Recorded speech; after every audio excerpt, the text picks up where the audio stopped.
Oi, gente. Esse é mais um encontro da série que eu estou promovendo com desenvolvedores, arquitetos e engenheiros de software, para a gente discutir questões de arquitetura de software na prática, né? Esses convidados vão trazer exemplos concretos da indústria e do mundo open source, vão apresentar esses exemplos numa etapa inicial desses encontros de 20, 30 minutos. Depois a gente passa a discutir mais sobre detalhes não só da apresentação, mas coisas mais gerais da vida de um arquiteto de software, das decisões que ele tem que tomar, como se avalia essas decisões, enfim. É mais um bate-papo no final dessa apresentação. Hoje a gente está aqui com o Rodrigo Duarte, ele vai falar um pouco sobre a experiência dele com o OpenStack. Rodrigo, eu já te agradeço de antemão, a gente já se conhece, né? Você é formado aqui na UFCG, muito obrigado, é muito bacana ter você na disciplina. Eu vou passar a palavra para você. Você explica um pouco sobre tua experiência, rapidinho, assim, sobre o teu, digamos assim, teu currículo, e depois você pode começar a apresentação, ok? Valeu, João, Arthur. Como você disse, eu sou formado na UFCG.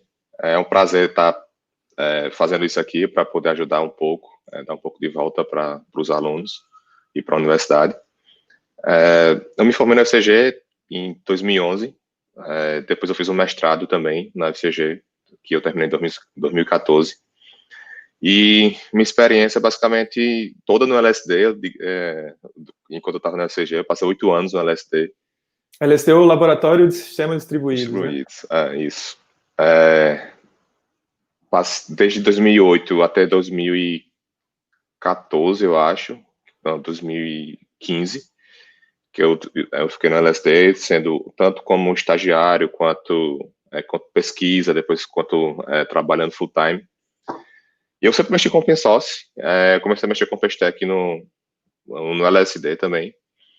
E depois do LSD eu fui para Red Hat, onde eu continuei trabalhando com OpenStack, até que em 2017 eu mudei de emprego, vim para uma área mais de redes, mais fechada, e parei de mexer com open source e parei de ter um pouco de contato com o OpenStack desde então. Mas foi quando eu me mudei para cá, para São Francisco, e estou aqui e trabalhando de casa, como todo mundo que durante essa pandemia. E aqui tem outro agravante que também que tá até os California Fires, aqui tá uma fumaça ao redor também.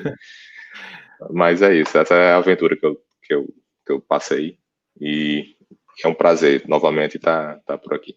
Massa, Rodrigo, agradeço demais. Quer dizer que além da pandemia você está lidando com outros problemas tão grandes quanto, né? Beleza. Vamos lá para a apresentação, e aí eu te dou esse tempo aí, o tempo que você precisar, na verdade, e depois a gente bate um papo sobre a apresentação e sobre questões mais gerais, pode ser? Pode ser, perfeito. Eu vou aqui compartilhar a tela. Comigo pode falar. Massa, entendi. Pronto. Bem, então nessa apresentação eu vou falar de algumas ideias de arquitetura de software no OpenStack, mais especificamente sobre autenticação e autorização. Essa overview aqui da arquitetura não é completa, ela também não é 100% correta. Eu fiz algumas adaptações para poder ficar um pouco mais dinâmico e didático. Então, vamos começar. Começando, o que é um OpenStack, né? Um OpenStack é basicamente uma plataforma de computação na nuvem.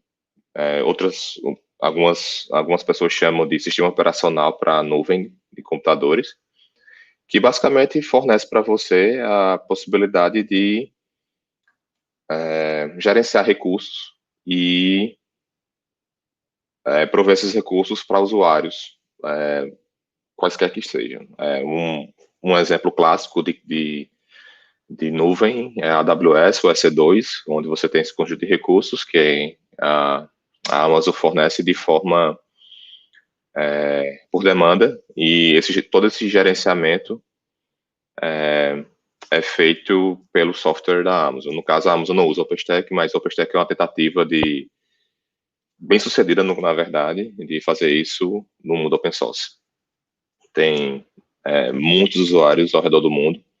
E uma coisa interessante é que o projeto surgiu na NASA e no Rackspace que é um provedor de cloud também, em 2010, e até hoje está aí sendo usado, e é bastante usado ao redor do mundo. Existem clouds públicas que usam o OpenStack por trás, e também outros lugares que fazem pesquisa, como, por exemplo, o CERN, na Suíça, do acelerador de partículas, também usa o OpenStack. Então, vamos lá. Eu gosto sempre de, quando vou analisar um pouco da arquitetura, eu sempre começo com os requisitos, porque é mais ou menos assim que a gente faz, né, na indústria. A gente sempre começa analisando, listando os requisitos e vendo o que é necessário fazer, porque dessa forma a gente consegue não fugir muito do assunto, sabe? A gente consegue meio que tentar atacar os requisitos que são necessários, não outros.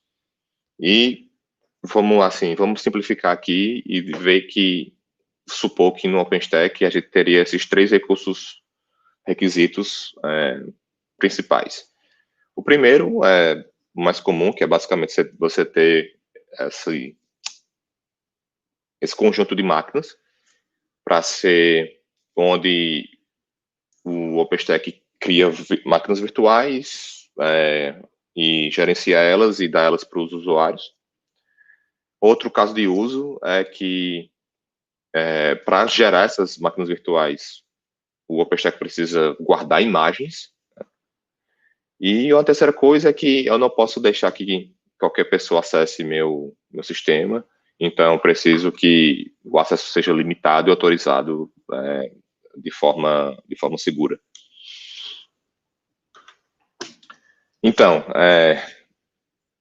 a ideia aqui é que a gente fala um pouco de como começou o OpenStack e fala um pouco como ele evoluiu ao passar dos anos para a arquitetura que tem hoje em dia. Então, no começo, só existia apenas o Nova, que o nome do componente é Nova, que é exatamente o que fazia tudo, era o monolito. Ele era o que fazia esses 3 requisitos, que é gerenciar recursos, guardar as imagens e gerenciar as imagens, e também autorizar a autenticação. Só que, como todo sistema recente, nos últimos anos, ele evoluiu para uma arquitetura de microserviços, em que esse sistema, esse monolito foi dividido em múltiplos, em vários, e vou falar aqui assim, rapidamente dos 3 que cobrem esses casos de uso que foi falado agora há pouco. Então, quem lida com máquinas virtuais continua sendo Nova, mas ele é especializado apenas nisso. Fora isso, ele faz outras coisas. Ele gerencia recursos de hardware, em geral, bare metals, e assim em diante, mas ele é um microserviço de máquinas virtuais e de compute. O gerenciamento de imagens foi para o Glance, que é outro microserviço, e independente do Nova. Eu posso, por exemplo, ter um deployment de OpenStack que não tem o Nova. Não sei se faz sentido não ter o Nova, mas eles são independentes. E a parte de autorização e autenticação foi para o Keystone, que é um dos componentes mais utilizados do OpenStack, porque se você não quiser compute, mas você quiser storage, você vai precisar de toda forma de autenticação e autorização. E N outros. Aqui está uma pequena lista de 9 deles, mas hoje em dia eu acho que a gente tem na faixa de uns 30 a 40 microserviços, eu não sei exatamente, mas cada um cobrindo uma área específica e necessidade específica do sistema. E uma coisa aqui para destacar é que cada microserviço desse, ele vai seguir meio que uma arquitetura web clássica. Vamos supor que todos os serviços vão prover uma API HTTP que não guarda estado, é natural hoje em dia isso. Vão ter a presença ou não de um cache para acessar banco de dados, e esse banco de dados pode ser replicado, pode ter vários esquemas aí de primário, secundário, e outras partições. isso vai ficar a critério, basicamente, mais do usuário da cloud e operador da cloud do sistema que implementa isso. E, como foi dito no título da apresentação, a gente vai focar mais no Keystone e falar um pouco sobre como ele implementou autenticação e autorização e discutir um pouco sobre os trade-offs que aparecem ao a gente tomar algumas decisões de implementação. Bem, o Keystone, basicamente, ele resolve identidade no OpenStack. E o que é identidade, nesse caso? Identidade é formada por usuários, grupos, projetos, domínios e papéis. Usuários, o conceito normal de usuário é um indivíduo que tenta acessar a cloud, e esses usuários podem também ser agrupados em grupos. E cada usuário e grupo, ele tem acesso a um domínio e a um projeto. Isso quer dizer que, se eu for um usuário do grupo, do projeto da UFCG, por exemplo, se eu tivesse uma cloud que tivesse UFCG e Facisa, se eu fosse usuário da UFCG, eu só teria acesso aos recursos da UFCG, e assim em diante. Fora isso, eu tenho os papéis que, para o seu sistema de cloud, eu não tenho apenas usuários normais que tentam acessar a cloud para criar instâncias, máquinas virtuais, outras coisas. Eu também tenho usuários que fazem o gerenciamento de toda a parte da cloud, que são os admins, os administradores, que, por exemplo, são os usuários que criam projetos, os usuários que movem usuários entre projetos, entre domínios e assim em diante. E, assim, para ser bem simplista, a autenticação no OpenStack acontece basicamente através de um token. Ou seja, aqui está mostrando que o usuário, o cliente, que está do lado do cliente, ele manda uma requisição, essa requisição é autenticada e, como resultado, o cliente recebe de volta um token. E esse token é usado para acessar a cloud desse ponto em diante. E geralmente a gente tem várias formas de identificar o usuário, né? A mais simples delas sendo username e password, usuário e senha normal, que eu mando a requisição e em troca recebo um token. Mas existem várias outras formas de autenticar, vários protocolos que fazem isso hoje em dia, e muitos, por exemplo, de federação, que eu posso colocar essa autenticação, deferir essa autenticação para outro sistema e assim em diante. Mas vamos considerar aqui que a gente está no caso simples, que a gente é um usuário, que a gente está do lado do cliente, do browser ou qualquer outra coisa, e essa requisição vai com username e password de volta com um token. Mas o que são tokens, né? Token é basicamente um dado opaco que uma vez eu tendo ele em mãos, eu uso ele para acessar os outros recursos da cloud. Então, todas as requisições HTTP que eu fizer no momento que eu tiver o token em mãos, vai incluir esse token. E o sistema que está lá do outro lado, ele vai autenticar e autorizar meu usuário baseado nesse token. E também o objetivo daqui é que qualquer pessoa que esteja observando o canal de comunicação entre o cliente e o servidor e o serviço, ele não vai conseguir inferir nada do usuário ou do papel do usuário, nada, apenas olhando o token. E existem várias formas de fazer isso. Isso aqui é o que eu falei, né? Que, fora o que eu falei, quer dizer, tem essa parte aqui que o token tem que ser, fora ele ser opaco, ele também tem que, para pessoas que estão vendo de forma externa, ele também tem que ser capaz de identificar o usuário e o que ele pode fazer. Fora isso, tem outra questão que é, por exemplo, tem um tempo de vida curto, que se eu tiver alguém olhando essa comunicação, ele, apesar do atacante não poder entender nada sobre o usuário, quem está usando, ele pode reusar esse token para benefício próprio. Então, é interessante que se um token vazar, for utilizado por outra pessoa, por uma pessoa que esteja querendo ser malicioso com a cloud, ele não pode fazer isso por muito tempo. Ele tem um tempo curto de vida de minutos, muitas vezes. Então, agora eu vou falar um pouco sobre os diferentes tipos de token e como o Keystone implementou eles e quais são os trade-offs que a gente observa em cada um deles. Vou começar com o que o Keystone chama de UUID token. Eu não tenho certeza se ele ainda está sendo usado. Acredito que ele tenha sido até depreciado. Mas a ideia era basicamente, ao autenticar o usuário, eu gero um ID único, que não quer dizer nada, é um ID aleatório, e eu guardo ele no banco. E quando eu guardo ele no banco, eu coloco, esse token é do usuário Rodrigo.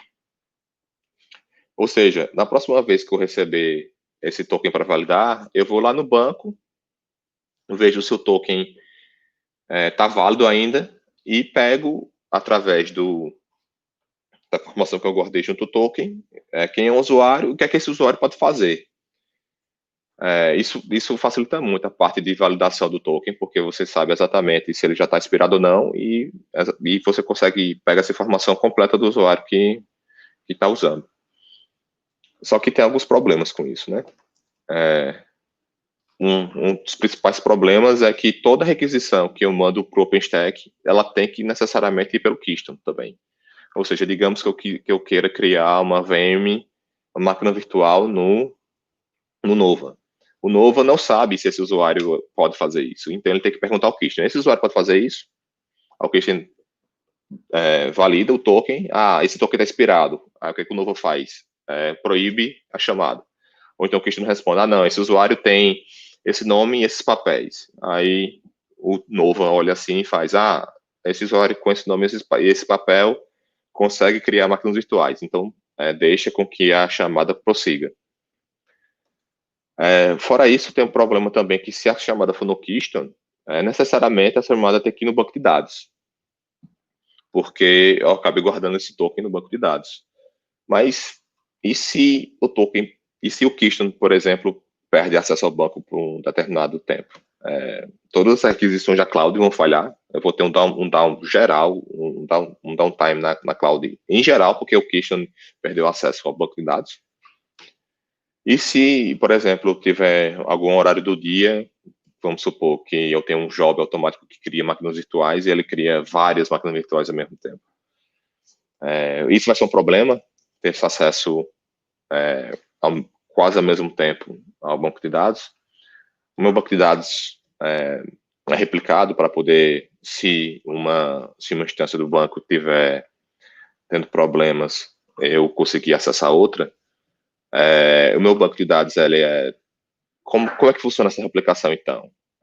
Todos os usuários estão em todas as réplicas, mas se eu tiver muitos usuários, eu vou precisar dividir em muitas máquinas, como é que eu faço essa divisão? E por aí vai.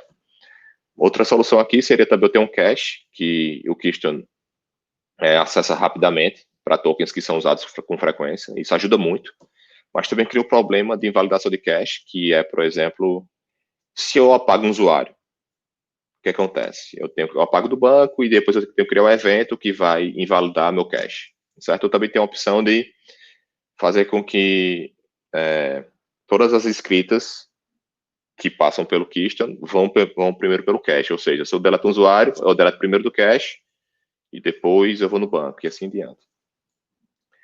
Mas fora isso, tem um problema de operabilidade também, que é basicamente, se eu guardo todos os tokens e com suas expirações, não faz sentido eu guardar um token que está expirado há 2 semanas. Porque ele está apenas criando espaço, ocupando espaço no banco e deixando as operações de escrita e leitura mais lentas. Então, basicamente, o operador, aqui nesse caso, é a pessoa que administra a cloud e é responsável por toda essa parte de suporte. Ela tem que escrever um job que rodaria de forma periódica, que listaria no banco quais os tokens que estão expirados e deletaria esses tokens. E se esse job falha? E se esse job falha por 1 mês? E se esse job roda exatamente na hora que o banco está tendo muitas requisições? E assim diante. Existem esses problemas a se pensar. Então, considerando isso, outra solução que a comunidade do OpenStack sugeriu e foi usada por um tempo foi a ideia de PKI tokens, que é basicamente um token que usava uma chave privada para assinar a informação, que basicamente continha todas as informações que podiam ser necessárias para autorizar e autenticar um usuário.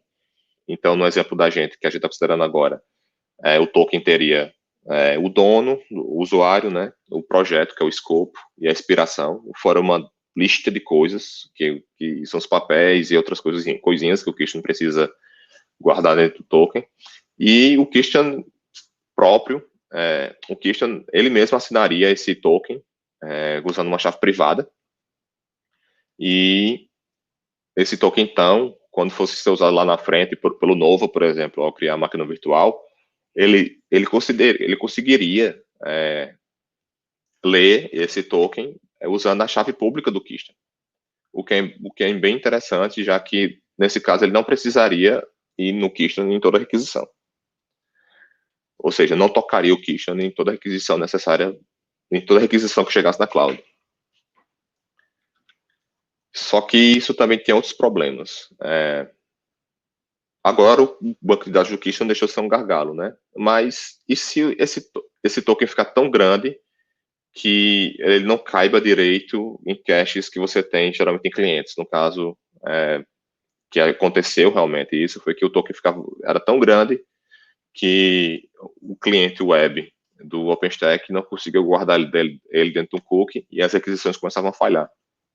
Fora isso, quando você tem um dado tão grande, ele é meio ineficiente fazer requisições HTTP usando ele, porque muitas vezes as requisições HTTP elas são bem simples, e elas não necessariamente têm um body longo, e isso causa alguns problemas de performance e de uso de rede.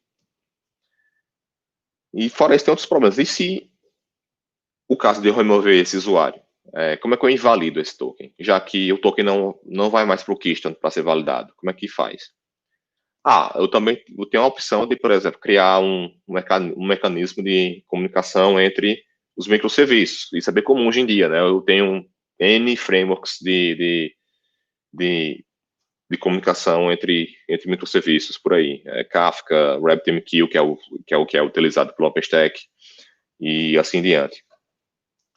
Mas, e se essa mensagem que o usuário foi removido, para que quando esse token for usado no Nova, o Nova saiba que esse token não vale mais, for perdida? Então, toda a minha ideia de que eu teria de segurança já seria invalidada. E de toda forma, né, isso de eu ter que mandar essa mensagem para os outros componentes de que algo não é mais válido, coloca esse papel de guardar essa informação nos outros componentes. Então, quer dizer que, por exemplo, eu sou microserviço do Nova, a API. Então, quer dizer que a API tem que guardar essa informação. Ela guarda onde? E se eu restarto esse microserviço e ele estava guardando em memória? Onde é que ele busca essa informação? Ele busca no Keystone. No Keystone tem uma lista de usuários deletados para eu poder invalidar os tokens novos que chegam. Dá para ver que existem vários problemas que acontecem, que a gente tem, e as saídas muitas vezes, e as soluções muitas vezes não são tão adequadas. Outro exemplo aqui digamos que para todo evento de mudança, o Keystone tem que mandar uma mensagem para os outros microserviços. Isso cria outra possibilidade de ataque na cloud, que seria basicamente que eu, como usuário, poderia fazer várias modificações, atualizações que gerariam mensagens entre microserviços e acabaria enchendo esse message bus que a gente estivesse utilizando com mensagens inúteis, e assim fazer com que a cloud pare de funcionar de forma correta. Outra coisa, eu também existem soluções para isso, e seria, por exemplo, um rate control. Mas quem é que implementa esse rate control? Quem é que mantém esse serviço? Quando você pensa nesses problemas e você defere essa solução para um serviço extra ou até para uma implementação nova no sistema que recebe o sistema de API, sempre vai ter o problema de que alguém vai ter que operar isso ou alguém vai ter que implementar isso. Então, é sempre custo. Um terceiro tipo de tokens, que é o mais recente, e chama de Fairnet Tokens, que a ideia é basicamente juntar os dois mundos que a gente teve, de UID e de PKI. A ideia é que a gente não acessa o banco tanto, mas que a gente acessa a API do Keystone com frequência. Como o acesso à API é barato, eu posso ter vários Keystones rodando em paralelo e se eu tiver muito acesso ao mesmo tempo, eu consigo fazer um balanceamento de carga de forma eficiente. E esse processamento, muitas vezes, é muito simples. Se eu evitar ir ao banco, já ajuda bastante na escalabilidade do sistema. Então, a ideia é, basicamente, eu ter tokens pequenos que pudesse guardar informação importante sobre o token, que fosse, por exemplo, o nome do usuário, a expiração e o projeto, que o Keystone, a partir dessa informação, ele pudesse inferir outras. E, ao mesmo tempo, não necessitar a inferência dessas outras. Então, eu conseguindo inferir o máximo de informação possível sobre um usuário e sobre o que ele pode fazer sem ir ao banco, já ajuda bastante. E esse token também, por ele guardar o mínimo de informação possível, ele é pequeno, ou seja, não tem esse problema de tamanho ou de cache do lado do cliente ou de cookie, alguma coisa do tipo. E também tem uma questão também de segurança que o Keystone, ele tem que assinar esse token usando uma chave. E a ideia aqui é que só o Keystone possa ler esse token. Então, o Keystone assina, esse token vira uma informação opaca, e quando essa requisição volta, só o Keystone é capaz de lê-la. E isso gera um problema que, se você tiver uma chave por muito tempo, é possível que ela seja quebrada e tipo, ataques a cloud sejam possíveis uma vez que eu quebre essa chave. Então, por isso, o Keystone implementou o uso rotativo de chaves. Ele basicamente tem 3 chaves, eu acho, por padrão. E ele faz essa rotação de uso de chaves de forma periódica. Então, ele nunca passa muito tempo usando a mesma chave e assim meio que evita que um ataque seja feito através de força bruta para conseguir adivinhar essa chave e conseguir ler, ou até ler o conteúdo, ou até fazer um replay attack reusando essa chave. E no caso desse tipo de token, o uso de cache ajuda bastante, já que as requisições, eu posso inferir muita coisa já usando o token, e o que eu precisar acessar, que eu não consegui inferir agora, eu posso ir no cache e olhar. Isso tem aquele problema que a gente falou já no início também, que é invalidar o cache, mas como eu não tenho que ir acessar tantas informações, isso acaba sendo bem interessante. E invalidar o cache, muitas vezes, já é algo assim, bem implementado e bem usado. Mas, então, a gente tem gargalos. A camada sem estado, que é a camada HTTP, ela continua sendo acessada com bastante frequência, né? Então, possa ser que em algum momento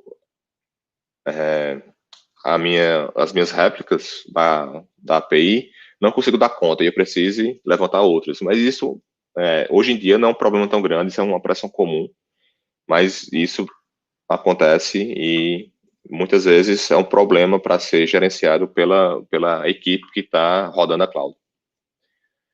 Uma coisa aqui que a gente falou, que é essa questão da rotação de chaves, pode ser não tão simples. Por quê? Porque se eu tenho muitas APIs rodando ao mesmo tempo, quando é que eu guardo essas chaves? Essas chaves estão guardadas na imagem de cada máquina virtual que essa API está rodando. Quem faz a rotação das chaves? Essa rotação é programada em um tempo específico e é feita de forma externa em cada API, ou é feita de forma interna em cada VM, um job interno em cada uma delas. E se uma rotação dessa falha? Então, por exemplo, digamos que eu tenho um job externo que rotaciona as chaves em cada API dessa. Eu posso, se eu tiver 10 APIs rodando, se eu atualizar em 9 e uma delas não for atualizada, todas as vezes que uma requisição vier para esse essa décima instância da API, ela vai falhar. Então, quer dizer que eu posso também fazer isso de forma externa. Eu posso ter um sistema que guarda chaves. Existem vários sistemas hoje em dia de segurança que guardam chaves e eu posso rotacionar essas chaves indo em um só lugar. Mas, como toda decisão, isso eu tenho um problema também de adicionar uma dependência externa. Quem é que gerencia essa dependência externa? Quem é que implementa essa dependência externa?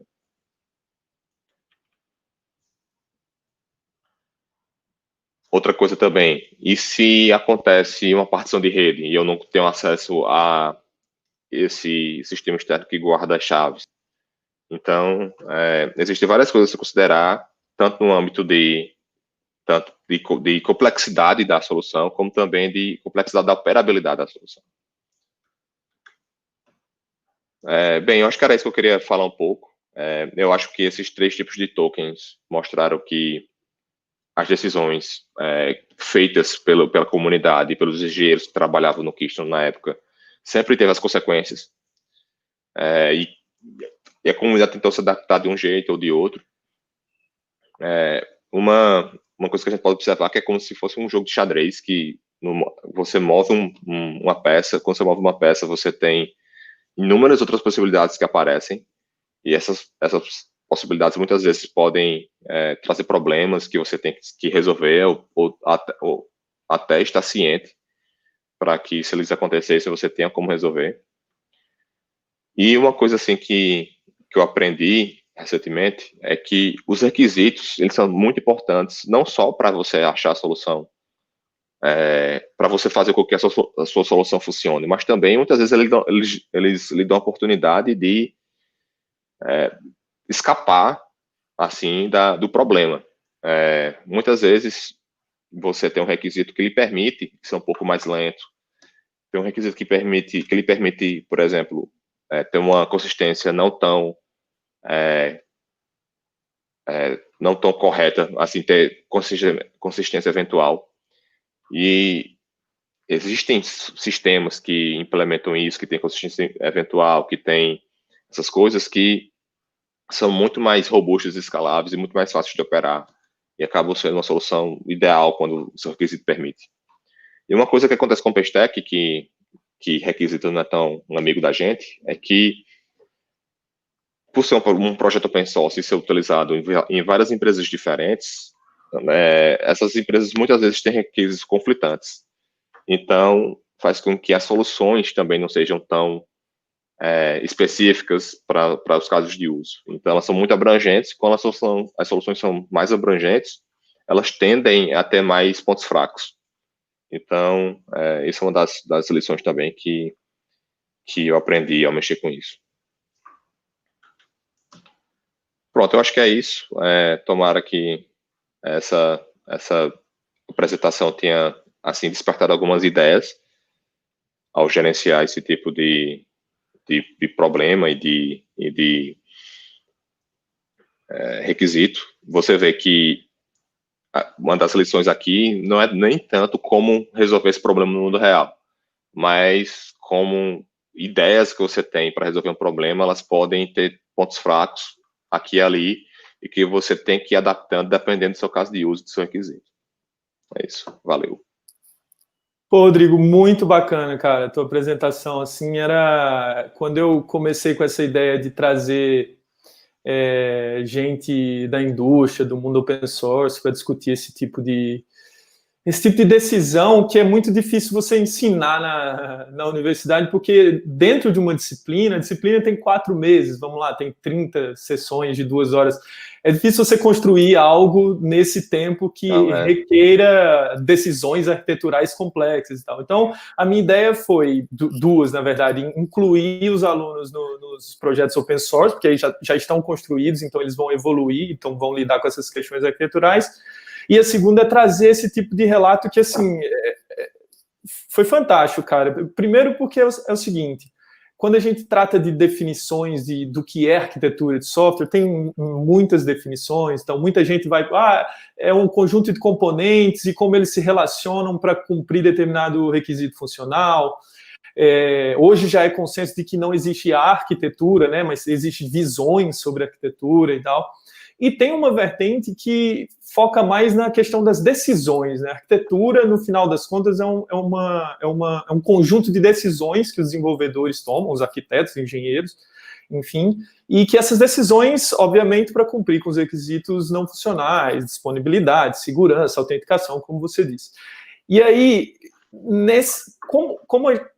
quando a gente olha para um conjunto de decisões, a gente cai muito no teu discurso. Você repetiu várias vezes, assim, que eu achei fantástico, e se acontecer isso, né? E se várias requisições chegarem ao mesmo tempo? E se o meu banco de dados não tiver replicado? Ou seja, é um conjunto de decisões, a arquitetura é um conjunto de decisões, eu costumo dizer que é um conjunto de decisões difíceis e firmes, né? Você não fica trocando toda hora, e são decisões que são, de certa forma, transversais, assim, elas impactam em muitos stakeholders, não é uma decisão que mexe só num pedaço do código, né? Tem muita coisa a ser impactada pela decisão. E aí cai muito nesse teu discurso do e se, né? E se houver eventual inconsistência?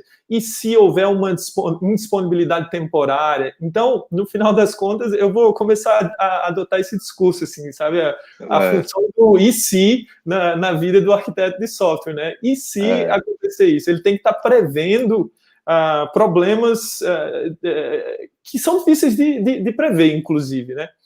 Exatamente. Uma coisa interessante é que, muitas vezes, esses problemas você só consegue visualizá-los quando você já passou por eles, né? E isso não tem outra saída fora ter experiência. Mas tem outras formas também de se aprender, né? Que você pode ler sobre e ver apresentações sobre o que a indústria passou, sobre o que a indústria resolve hoje em dia.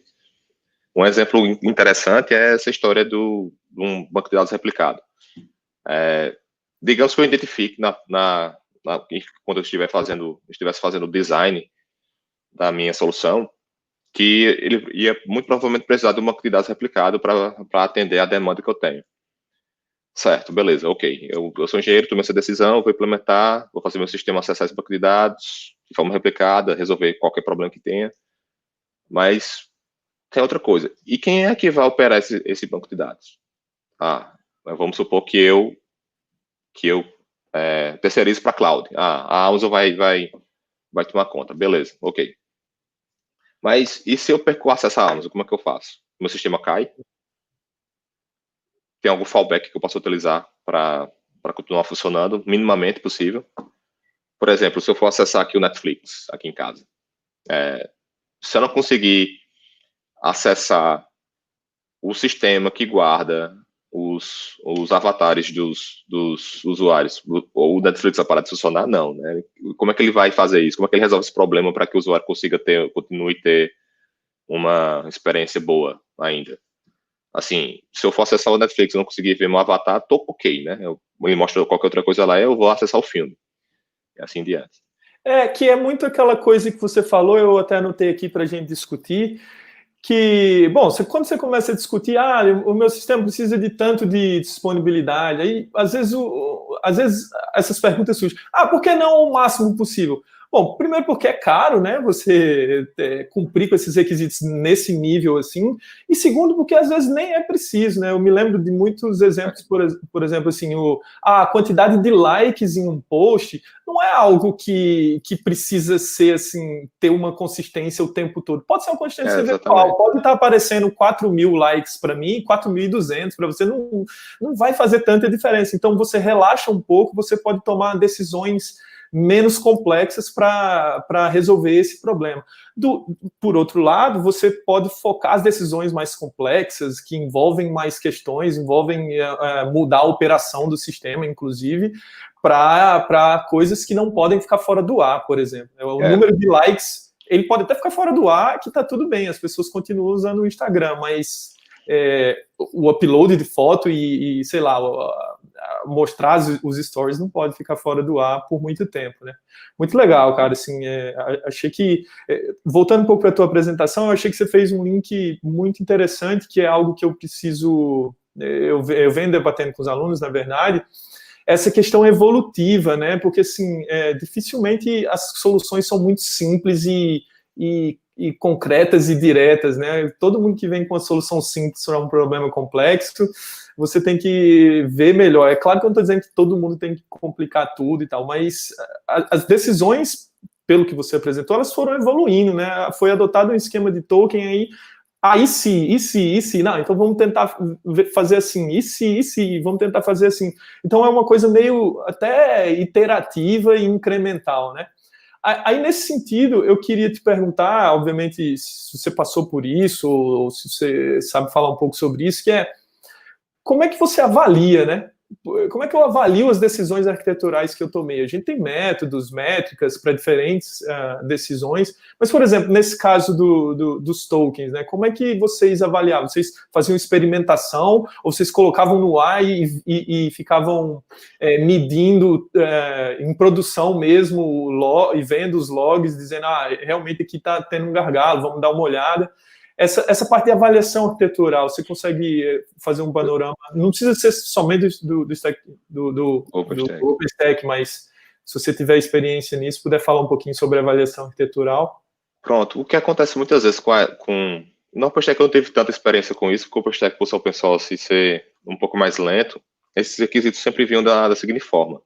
A gente tem que ter token, beleza. Um cara da empresa X ia lá e implementava UID tokens. Aí quando ia para ser usado, aí vinha lá um usuário lá não sei de onde, dizer, ei rapaz, esse aqui, meu banco aqui tá estourando, como é que eu faço? Ele tá caindo aqui todo o tempo. Aí vinha ele tentar corrigir isso e tentar ajudar, etc. Na minha experiência mais assim de indústria, a gente sempre tem se a gente vai fazer uma coisa nova, elas nem sempre são tão grandes, né? Digamos, a gente nunca decide, vou fazer agora um serviço de cloud. Elas geralmente são menores.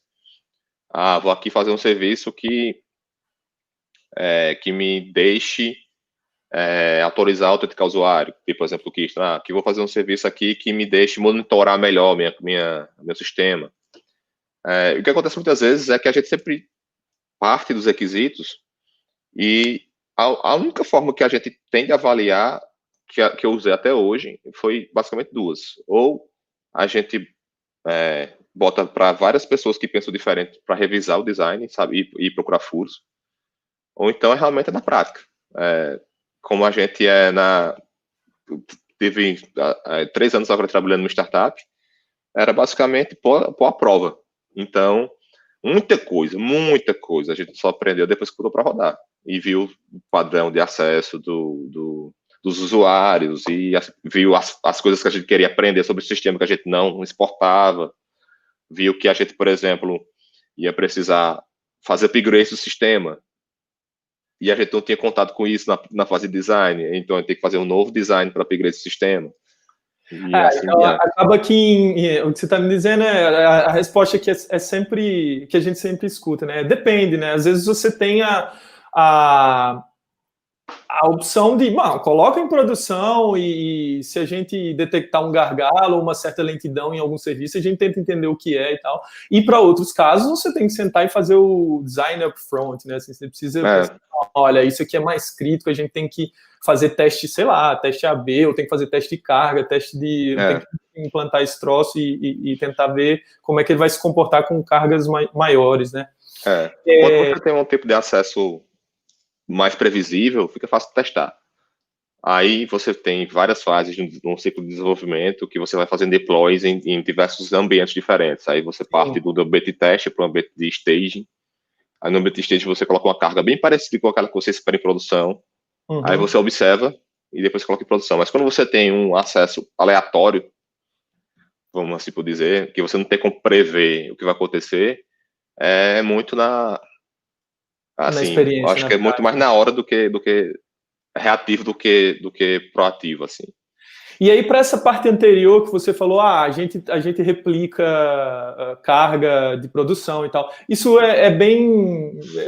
faz diferença o conhecimento que você adquiriu a respeito de metodologia científica, né? De como conduzir experimentos, de como medir, de como visualizar os gráficos e tal.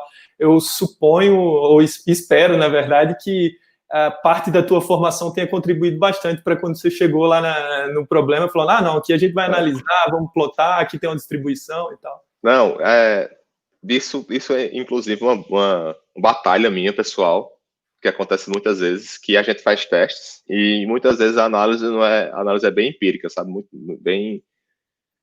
Acontece muito. Eu sempre fico falando, essa análise não está correta, a gente não pode assumir isso porque a gente não fez uma comparação de intervalos, a gente não viu que eles são realmente diferentes, porque muitas vezes o que acontece na indústria, assim, isso é muito comum. Eu rodo 2 testes e um teste, na verdade, e comparo A com B. Aí, se A tiver aqui e B tiver aqui, A é melhor que B. Ele não tem, sabe? Acontece muito. E muitas vezes é aceito. Deixa eu te perguntar, você acha que isso é uma questão metodológica ou é uma questão de pressa, assim, bicho, a gente não tem tempo para fazer um experimento, assim, tudo bem que checar intervalo de confiança e tal, é uma coisa até super simples, mas, assim, controlar o ambiente melhor, fazer... Eu acho que é uma questão de pressa também, pressa influencia muito, e eu acho que muitas vezes as pessoas que estão lidando com o problema, elas não têm interesse em saber que é 100% às vezes correto, ou que é 100% às vezes diferente, ou que tem um VLP aí que acontece X vezes, elas estão muito mais nessa ânsia da venda, nessa ânsia do contrato.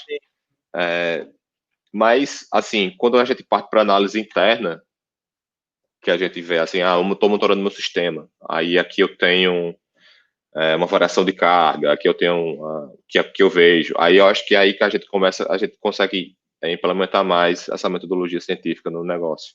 Fica mais fácil, assim, do que quando você tem que lidar com um cara de vendas que está querendo fazer um pitch para um cliente e ele quer botar para frente. Entendi. Massa. Eu tenho algumas questões aqui ainda, assim, o bate-papo tá bem bacana, tá, assim, muito alinhado com o que eu vinha pensando. Essa coisa, isso, eu não gosto de falar que tá na moda, mas tem acontecido muito, né, serviços monolíticos ou monolitos, migrando para microserviços ou inúmeros serviços e tal. Me parece que é uma estratégia quase que padrão nesse momento.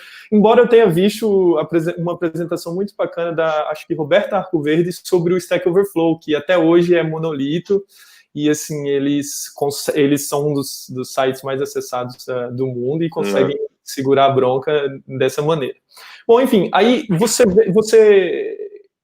vê muito isso, assim, você me mostrou o caso, obviamente, do OpenStack, mas em outros sistemas que você trabalhou, você viu também essa necessidade de, olha, a gente é melhor quebrar isso aqui em outros serviços, por essa questão, porque se cair um serviço, eu não vou parar o sistema todo. E aí, em cima dessa pergunta, essa coisa que está sempre martelando, o tal do IC, né, e o tal do trade-off, né? A vida não é tão simples quanto colocar mais serviços ao invés de um monolito. Porque se eu colocar mais serviços, eu vou ter que lidar com uma gama muito maior e diferente de problemas, né? Que é como é que acontece a replicação agora, como é que eu mantenho a consistência dos dados que estão nos diferentes serviços. Enfim, o tal dos trade-offs, como é que eu lido com indisponibilidade temporária, a história do cache, né? A gente vai usar cache ou não vai usar? Se eu usar cache, assim, tem o ônus e bônus, né? Opa, vou usar cache, massa, vou resolver um problema de rapidez e acesso da minha informação. Mas você coloca uma complexidade adicional enorme também, né? De inconsistência e tal. Aí, só resumindo minha pergunta, porque foi longa, você vê esse movimento de tradução de monolito para serviços em outros lugares, se você viu, e como é que você vê essa questão de você estar sempre envolvido com trade-off? Não, é muito comum, hoje em dia acontece mais do que o contrário. Claro que eu já vi a migração contrária, que seria de eu ter dois microserviços que eu mesclo e faço um só. Mas, como você falou, essa história de eu dividir microserviços é basicamente porque muitas vezes eu separando responsabilidades fica mais fácil de escalar e também de resolver problemas caso uma pequena funcionalidade do sistema falhe. Como no exemplo que a gente falou aqui, que você falou dos likes. Digamos que o microserviço que lida com likes falhe por um tempo. Isso está ok, porque a foto continua lá. E eu posso fazer esse tipo de escolha. Mas, como você disse, também tem outras empresas que conseguem muito sucesso usando monolitos. Você falou do Stack Overflow, outro é o Slack. O Slack usa um monolito. A gente pode pesquisar online, tem algumas apresentações sobre como o Slack funciona. E pelo que eu entendi, é um super complexo monolito que basicamente resolve praticamente tudo. Isso tem um lado bom também, que é basicamente você não precisa ter complexidade de comunicação entre serviços, muitas vezes é necessária, mas existem vários padrões hoje em dia na indústria para isso. gRPC cresceu muito por causa disso, e sistemas como a Envoy, que são sidecars que servem justamente para comunicação interna entre microserviços. Uma alternativa mais veloz ao REST, é isso? A gRPC tem uns trade-offs, né, no caso também. Sim, mas é um esquema de comprimir, eu sei muito por cima, mas isso? É um protocolo em que as mensagens são mais compressas? Elas são mais fáceis de tratar, e a parte de extra que no REST, você, na parte da HTTP, geralmente o desenvolvedor tem que fazer por si, ele já meio que engloba, que é, por exemplo, a parte de autenticação, a parte de eu traduzir a mensagem em objetos para o lado do serviço, e assim por diante. Aí a questão essa tendência dos microserviços realmente o que acontece muitas vezes, mas a gente também vê esse outro lado, os monolitos, né? E no caso do Slack, assim, ele falou que o monolito dele tem milhões de linhas de código. Aí, qual o problema disso, né? O problema disso é que eu, como desenvolvedor, para eu ter a minha pace de contribuição, para eu me sentir confortável contribuindo para esse serviço, vai demorar muito mais do que se eu fosse contribuir para um microserviço menor. Aí, como é que eu testo também? Isso também piora a complexidade do teste, porque se eu sou um desenvolvedor, onde é que eu testo meu código? No ambiente do computador? Mas o monolito é muito grande. Eu tenho a opção de levantar partes dele, e assim por diante, assim, para eu tentar testar aqui localmente. Como é que eu faço? Microserviço parece estar mais alinhado também com aqueles princípios gerais de organização de código, né? Que vamos separar coisas pequenas que fazem só uma atividade, porque aí é mais fácil testar, é mais fácil manter, é mais fácil documentar, enfim, parece mais alinhado. Mas eu gosto também sempre de trazer esse contraponto, porque a gente tem grandes sistemas que estão aí há talvez décadas e monolitos e são super, desempenham muito bem, né? Uma última coisa sobre tua apresentação, eu ainda tenho outras perguntas aqui mais gerais, mas só para frisar, né, essa questão de como os requisitos não funcionais, né, eu digo que eles norteiam as nossas decisões, né, a gente está sempre pensando assim, não, como é que eu vou garantir disponibilidade tanto para esse serviço? E aí eu faço replicação, eu uso cache, enfim. Então, essa questão dos requisitos não funcionais que você bateu bem na tecla, eu achei bem bacana. Estou só relembrando aqui para futuras consultas. Cara, a gente conversou antes desse momento aqui e eu achei uma coisa super interessante que eu queria retomar, que você disse primeiro sobre documentação, né? Você disse que em algumas vezes você tomou algumas decisões e elas não eram documentadas, ou você viu isso acontecer. E aí tem um conceito interessante na parte teórica, que são dois conceitos muito relacionados, que é o walking architecture, né? Que é como se a arquitetura estivesse na cabeça da pessoa, e se ela sair da equipe, a arquitetura caminha com ela. O cara ou a mulher é a walking architecture, né? E está muito relacionado também com um termo que é um pouco até, não sei, ruim de usar, mas é o tal do truck factor lá, né? Que é assim, quantas pessoas um caminhão precisa atropelar para que a minha arquitetura desapareça. Quer dizer, se você tem uma pessoa que controla as decisões e não documenta, se o caminhão atropelar essa uma pessoa, a arquitetura, de certa forma... e aí eu queria te perguntar, como que é a documentação nos casos que você trabalhou, como é que isso é feito? Eu já ouvi relatos de RFC, eu já ouvi relatos de um método bem bacana que eu costumo usar também, que é o C4. Já vi já vi empresas que usam coisas muito mais verticais, assim, a arquitetura já vem, antes da implementação, já vem documentada com um ML para que o desenvolvedor... Normalmente isso é a empresa que participa de licitações públicas e precisa entregar esses artefatos e tal. Como é que é a tua experiência com isso, com documentação? Então, a minha experiência basicamente é o seguinte, depende do processo, muitas vezes do processo que é utilizado, processo de engenharia, assim, por assim dizer. Uma experiência da indústria assim, mais recente, na Mold, a gente tem uma startup, a gente tem toda essa outra questão de ter que funcionar rápido, as coisas têm que ser entregues de forma ágil, rápida, funcionar logo, testar e botar para rodar e assim em diante. Mas a gente tem um processo, e no processo da gente, a gente tem um template, que é um template de design doc, que é basicamente um template para fazer um design de uma solução. Aí esse template é um Google Docs da vida, que a gente vai e conversa com o cara de produto. Aí o cara do produto fala, assim, o cara assim, assado.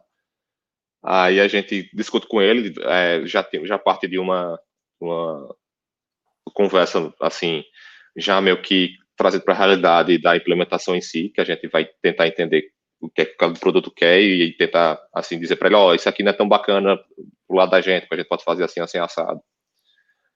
Aí, muitas vezes a gente escreve esse documento e isso é até uma coisa que eu faço, que eu tentei fazer bastante no processo da gente, que é, uma vez que a gente começa a escrever esse documento de design, ele começa sempre com requisitos, né? Requisitos funcionais, requisitos não funcionais, como você diz, a latência não pode ser maior que 20 milissegundos, senão está errado. Então eu tenho que adaptar meu design para isso. Aí passa por revisões, eu adapto e eu começo a implementação. Mas o que acontece muitas vezes, na verdade, 99% das vezes, é que quando eu parto para a implementação, eu aprendo uma coisa nova. Né? E quando eu aprendo essa coisa nova, ela nunca é refletida de volta no design. Ou seja, essa tendência do código andar muito mais rápido do que a documentação, né? Então, o código anda e eu paro aqui na parte do design e não volto. Por quê? Porque depois que eu fizer o código, eu vou ter que botar para testar e resolver bugs e botar para rodar e ficar lá e dar suporte, porque na minha experiência profissional, você é engenheiro que faz o design, até você é engenheiro aquele que é acordado meia-noite e se der problema e vai lá resolver.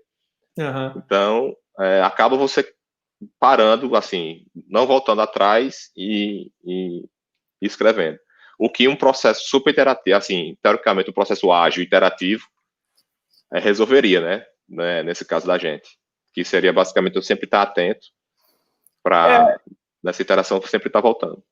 Sim, eu vejo assim, na academia tem trabalhos de você manter a sincronia entre o que foi especificado, a arquitetura. Na verdade, eu trabalhei com isso no doutorado, então eu consigo falar um pouquinho rapidinho. Você tem como, de alguma forma, automatizar essa checagem, mas só para alguns aspectos. Para outros aspectos são bem complicados. Mesmo tendo isso, as pessoas às vezes consideram isso um problema de segunda classe, assim, não é tão importante quanto a coisa está rodando e do jeito que eu quero. Depois a gente volta e documenta. Aí uma tendência que eu vejo, ou pelo menos acredito muito, a documentação arquitetural ter realmente só as coisas que são fundamentais, né? Assim, que não vão mudar. Se eu mudar um componente ou outro, eu não vou mudar aquele diagrama ou aquele modo como eu visualizei inicialmente. Vou mudar pouca coisa. Eu acho que essa tendência de querer documentar em níveis muito baixos, dificulta a sincronia entre documentação e código. Né? Com certeza. E isso também é algo que eu vi muita gente querer forçar. Assim, eu sempre já conversei bastante sobre isso, numa experiência de profissional. E existem as duas frentes, assim, com profissionais que eu já trabalhei. Tem profissionais que querem que você documente a resposta HTTP do body, da requisição e da resposta. Você tem que estar documentado no design doc. Tem outros que já acham, não tem para que isso. Eu documento só a interação entre os componentes, ou documento só, não necessariamente um ML 100% correto, mas eu documento a interação deles em um diagrama de tempo, ou um diagrama de objetos. Mas esse nível de detalhe também tem pessoas que preferem muito mais detalhado e outras pessoas que preferem menos detalhado. Isso entra muito no conceito de visões arquiteturais, né? Assim, a documentação, ela serve para alguém, ela não pode servir para todos. Por exemplo, o cara que vai implantar o sistema, ele não quer saber do design de baixo nível que foi utilizado, as classes que herdam de tal classe e que implementam tal interface. Então, se tiver alguém interessado naquilo, que se documente aquilo para aquele stakeholder, né? Mas tem essa questão de, às vezes as pessoas vêm com um dogma na cabeça de não, documentação é super importante, mas esse conceito de visões é que eu acho muito adequado. Assim. Eu documento para quem eu quero que veja, assim. Eu não vou documentar a arquitetura, os designs de baixo nível para uma discussão de 5 minutos sobre como é o funcionamento geral dos meus componentes. Não faz sentido eu mostrar classes, não faz sentido eu mostrar métodos e tal. Então, acho que esse balanço é importante e é super importante essa sincronia, assim. E eu acho que da minha experiência, o segredo da sincronia é relaxar um pouco a documentação. Não é não fazê-la, mas é fazê-la de uma maneira que ela acompanhe melhor o código e que seja fácil de mudá-la quando o código evoluir significativamente. Até porque a gente está falando de decisões arquiteturais, que, de novo, voltando lá, são decisões grandes, decisões de grande impacto, decisões firmes. Eu trocar a array list por linked list, eu considero arquitetural e eu não acho que tem que estar numa documentação que a gente está usando o linked list para resolver tal problema. Talvez tenha que estar quando o stakeholder for um desenvolvedor novato que está aprendendo a mexer com isso, alguma coisa desse tipo. Andando aqui no papo, Rodrigo, voltando assim, deixa eu achar aqui as minhas anotações. Uma coisa que a gente discutiu ontem, a gente está terminando já, você falou muito, eu achei muito bacana, assim, que você falou que de uma hora para outra, você saiu da universidade, e de uma hora para outra, ou, na verdade, gradativamente, você foi notando que você teve que tomar decisões cujo impacto não era local, né? Cujo impacto era transversal, assim. E aí que eu digo que são decisões arquiteturais, que elas mexem mais em um componente, que elas organizam de forma diferente os componentes e que elas vão ter impacto, por exemplo, no desempenho. E aí você disse que passou a ser um pouco mais solidário quando você virou, ou você colocou o chapéu de full stack developer lá, né? Que aí você precisava também operar, você precisava também mexer no front-end, no back-end. Então você tomava as decisões de forma um pouco mais solidária, porque ela é uma decisão transversal, é uma decisão arquitetural e que impactar em você mesmo, porque você era um full stack, mas você começou a ter essa percepção de que as decisões precisavam ser pensadas num nível de abstração maior, né? Pois é, se você for pensar aqui no ciclo de desenvolvimento de software, que a gente geralmente implementa, ele começa do design, na verdade ele começa com os requisitos que vem de produto, aí depois o design, implementação, teste, deploy, operação, suporte. E o que acontece muitas vezes na indústria é que você tem os dois tipos de mentalidade. Você tem empresas que implementam, por exemplo, eu tenho arquitetos de software, eu tenho engenheiros de software, eu tenho engenheiros de qualidade e tenho operadores, DevOps. E tem outras empresas que está ficando muito mais comum hoje em dia. Eu acho que está sendo mais a regra, que é exatamente os engenheiros que partem do design, são responsáveis também pela implementação, são responsáveis por testar, são responsáveis pelo deploy, são responsáveis por operar o sistema. Isso quer dizer que eu, lá na fase de... Se eu sou um engenheiro que sou responsável por isso, quer dizer que eu, lá na fase de design e de implementação, eu vou pensar muito em como eu vou operar isso. Então, vou pensar muitas vezes no caso, e se isso aqui falha à meia-noite? Eu vou ser acordado para resolver isso aqui. Como é que eu faço minha decisão arquitetural, até minha implementação aqui um pouco mais simples para que eu sofra menos, sabe?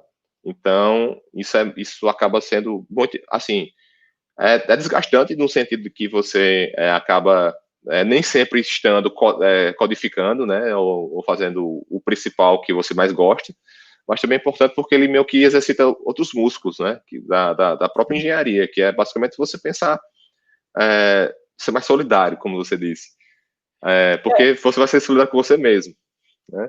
Sim, é por então, força, ser solidário, porque quem vai sofrer se você não for vai ser você mesmo. Né?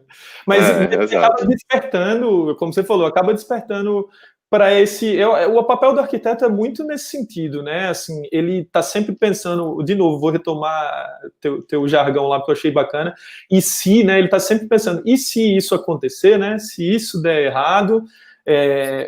qual vai ser o impacto do ponto de vista do software, mas também do ponto de vista dos stakeholders, das pessoas envolvidas, das máquinas envolvidas também, né, da operação do sistema e tal. E aí eu acho que esse é o papel do arquiteto, né?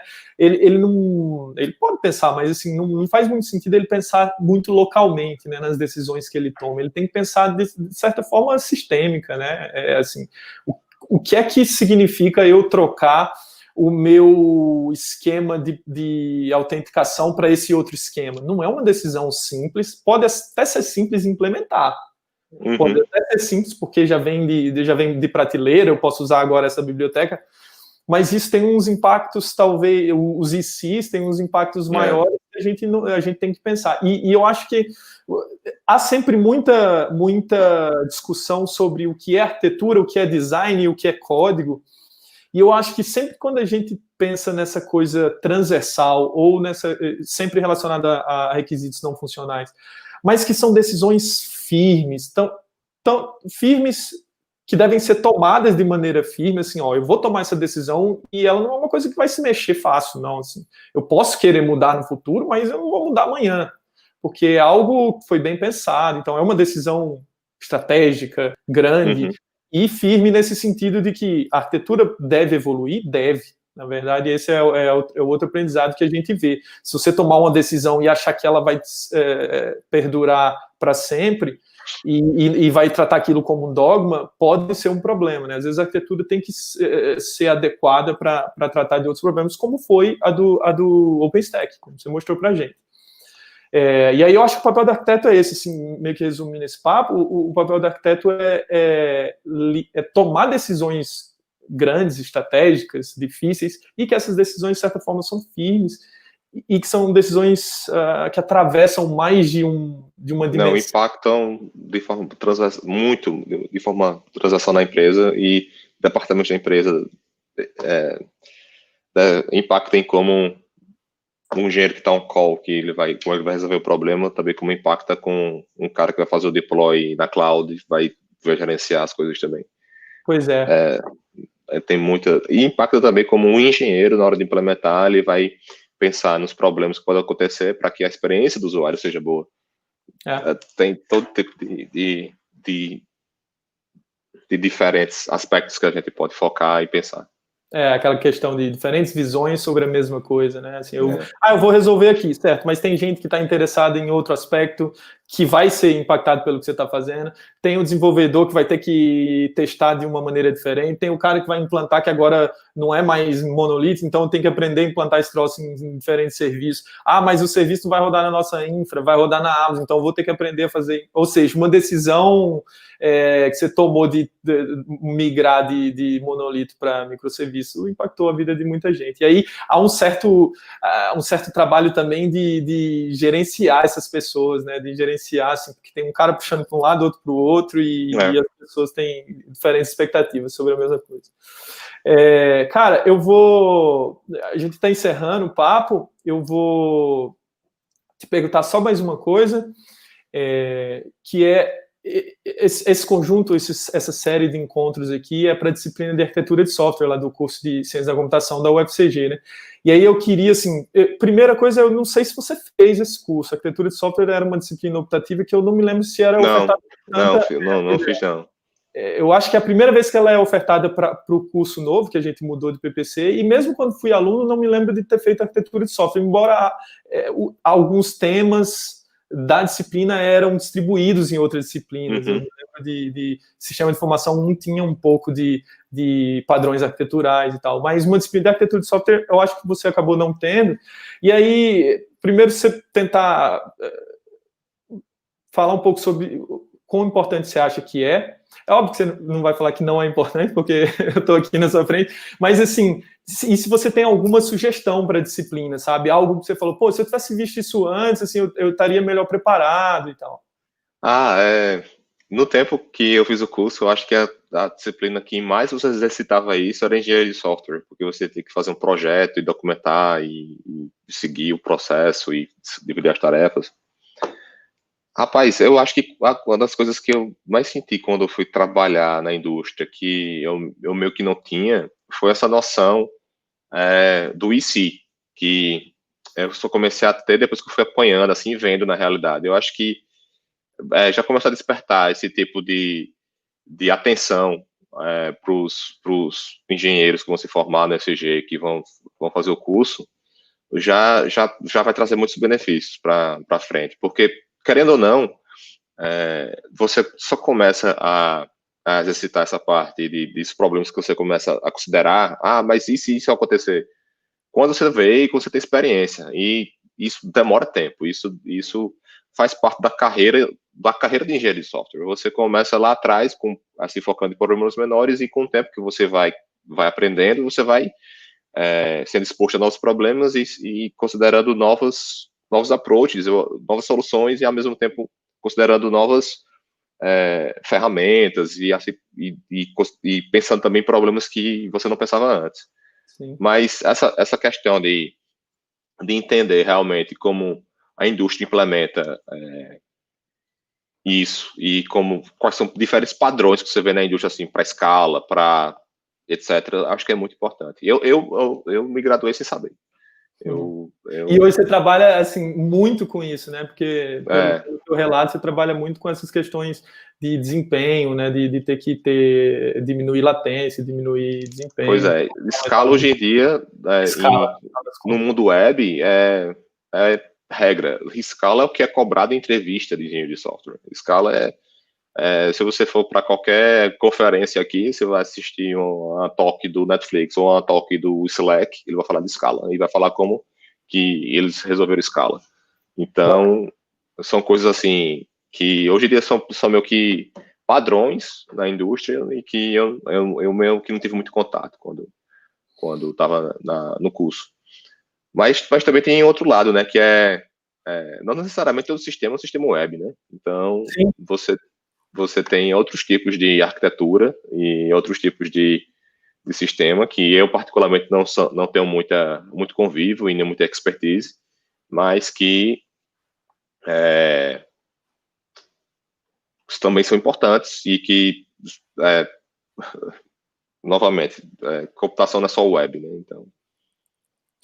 Rodrigo, muito obrigado, cara. Novamente, assim, eu acho muito enriquecedor a participação de gente, o practitioner, né? O cara que está com a mão na massa mesmo, assim. Acho que você é um exemplo, assim, para quem é aluno do curso e está na disciplina, às vezes está vendo, pô, isso é muito complexo e tal, e já foi para você um dia, né, e a pessoa não nasce sabendo, né, vai crescendo, como você disse, o papel do engenheiro, na verdade, você vai se transformando ao longo do tempo. O importante é que se tenha contato, e é por isso que eu trago pessoas como você, assim, para que as pessoas, para que os alunos possam não só ver dados, exemplos concretos. Isso é uma questão minha, na verdade, eu sempre tenho dificuldade para com questões muito teóricas e muito sem exemplos concretos. Então, por isso eu trago, mas mais do que isso, para exemplo de profissional também, né, que saiu da UFCG e que está trabalhando com isso hoje e pode voltar e contar um pouco da história para a gente. Muito obrigado novamente, cara. Prazer ter você aqui na disciplina. Muito obrigado também. Eu agradeço a oportunidade de dar um pouquinho de volta e fico aberto a qualquer contato, qualquer pessoa que queira conversar, o que seja, eu estou aqui e é isso. Valeu. Tchau, Rodrigo. Obrigadão, cara. Até mais.